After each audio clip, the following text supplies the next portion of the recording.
fighting a person who just came off the title. How was your preparation for this? I know it's been a very busy stretch for you, so back-to-back camps and everything. Yeah, it's been busy, but I like being active. I enjoy being in camp. I'm like one of those people that's needs to stay busy, and so I don't mind.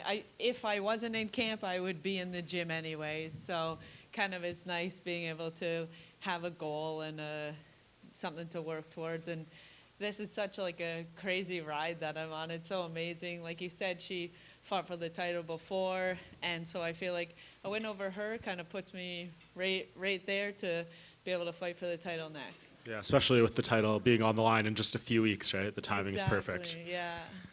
What do you think of that title fight coming up here? Like, who do you expect to be the champion this time next month?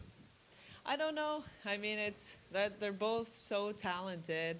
I mean, I biasly want Shevchenko to win, so then I can be the one to dethrone her. But hey, it's like the top of the sport. They're both good, and we'll see who does it on the night of the fight. Yeah. Do you think Zhang Weili will stick around this division, win or lose, or is it going to depend on the result? I have no idea. I don't probably would depend on the result, but I don't know. I haven't thought of it. Obviously, Manon coming off the title fight, as we said, like back to 3 rounds for her. What are you expecting of her, like that she may adjust coming off such a high-profile loss? I think she's going to be super motivated. Like nothing gets you more motivated than coming off of a loss. So I know she'll be motivated. She'll want to get it back, but I'm there to stop that. Do you think she'll be willing to grapple with you at all this fight, or is she going to try badly to avoid that, do you think? I hope she shoots on me. That would be great, but I don't know. I think she'll be scared to shoot on me, but we'll see. I don't know. Jazz right here. You know, when you look at the last fight between Manon and Valentina, do you look at that as a path to victory, or do you look at all the fights she had before that where she hadn't lost and go, that's the Manon I need to prepare for? All of the above. Like she doesn't change that much fight to fight. So looking at her first fight, looking at her last fight, yeah, of course she's getting better. She's refining her skills, but you know, overall she's kind of the same. You know what to expect when you're getting into a fight with her. This run for you has been building for a while, and you've been getting better and better, obviously, yourself. Was there a point where it dawned on you that, you know what, hey, I could go all the way to a title shot with this, or was that there all along? Like, getting into the UFC, the dream, become a world champion, but it's like you kind of like, oh, I would love to be a world champion. You know what I mean? A little bit of a pipe dream. But the more steps that you make, then it's like, okay, this is actually a reality now. And now it is.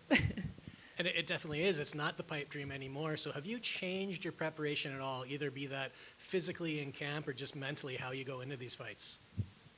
Same way, do every fight. Like, if it ain't broke, don't fix it. Work hard in camp. Don't screw around. Like, do all the things that I know that I need to do in order to be the best version of myself that I could possibly be on fight night. Don't cheat myself in the preparation, and then on fight night I can let the chips fall where they may. I know I've done the work. I believe in my team. I believe in my training partners, and I believe like on fight night that all will show. And then back to Vancouver here. You were here back in 2023 as well. Obviously had a good night then.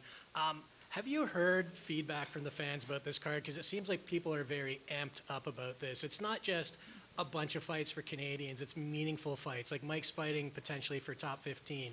You're fighting to get closer to a title. Iman's fighting to get closer to a title. So have you heard all that? It's been crazy. The buzz is wild, and it's just showing like how much martial arts and the UFC is growing within Canada, within the world, of course, but like especially within Canada. Look at the scene 3 years ago, 5 years ago versus now. It's crazy how many promotions are around. How like it's the MMA has grown exponentially.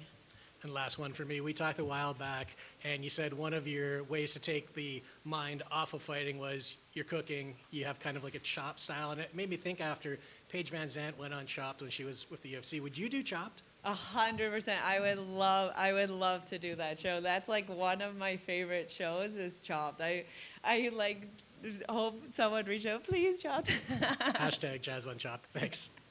Thank you.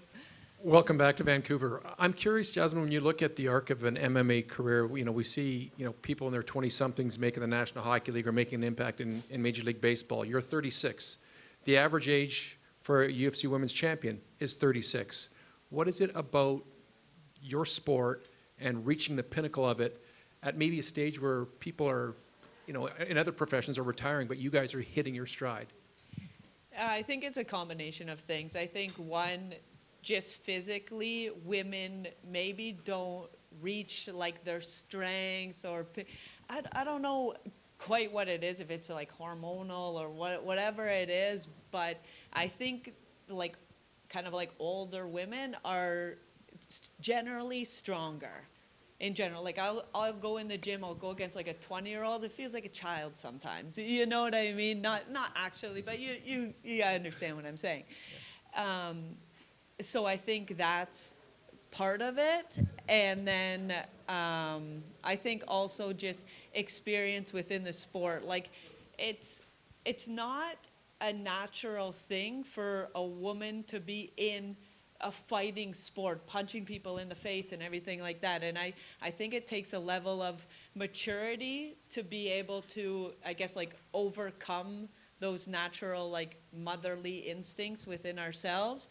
And you have to be able to, I guess, like get knocked down in life enough, go through enough ups and downs. I don't know quite what it is, but I think you need a bit of experience.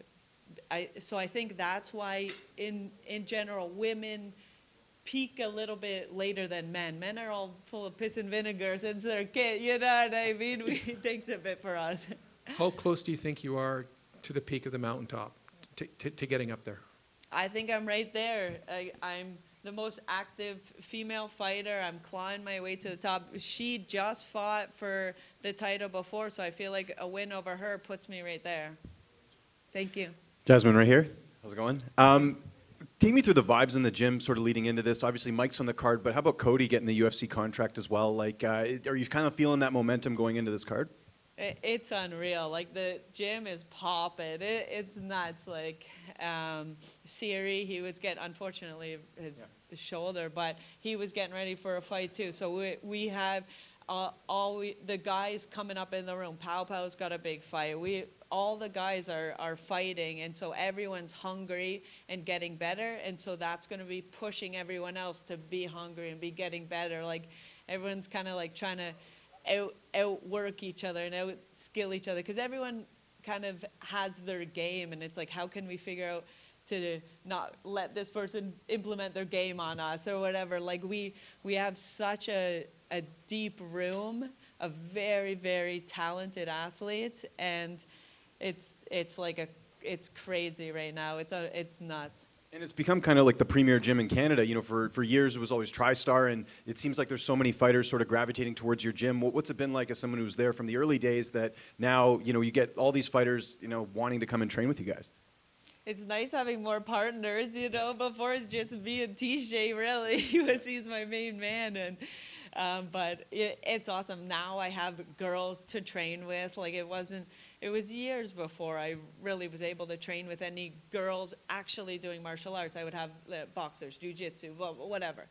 But now I have multiple girls, very good, very high-level girls that I can train with. A lot of guys, and it's crazy how much the sport's grown, and thankfully, I think martial arts changes people's lives. So I think that it's good that the sport is growing so much. I believe that it should grow even more.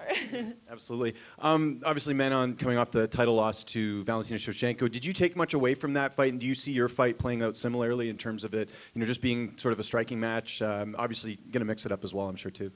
Yeah, I mean, my style and Shevchenko's style are is quite different. So I take what's useful out of that fight, but you know, I'm looking at her whole career, and you know, we kind of know what to expect. Yeah, and just last one for me. We referenced the last time you fought here in Vancouver. You were counted out against Miranda Maverick on the betting odds and everything. Similar thing here. Are you getting kind of the same vibes this week of having that Canadian support, but also, you know, maybe being counted out by everyone else?